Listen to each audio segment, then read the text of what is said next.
62 от 24 април 2012 година на ректора на Университета по архитектура, строителство и геодезия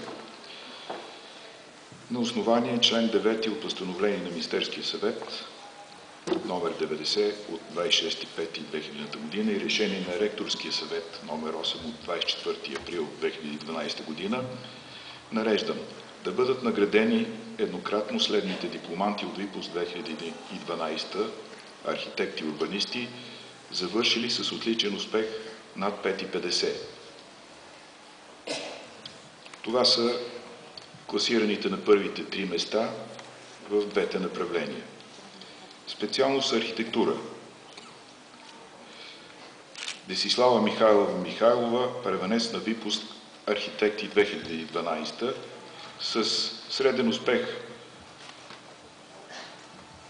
от следването 5 и отличен 5,80, от защитата отличен 5,75, среден успех от дипломата отличен 5,75. Паричната награда в размер на 200 лева. На второ място Цветелина Петрова Георгиева, дипломант към катедра за градостроителство, както и класираната на първо място. Среден успех от следването отличен 5,63, от защитата отличен 5,75 и от дипломата отличен 5,69. Парична награда в размер на 180 лева. На трето място имаме двама класирани дипломанти с еднакъв успех, така че и двамата получават тази трета награда. Павлина Георгиев Вардолаки, катедра обществено здраве,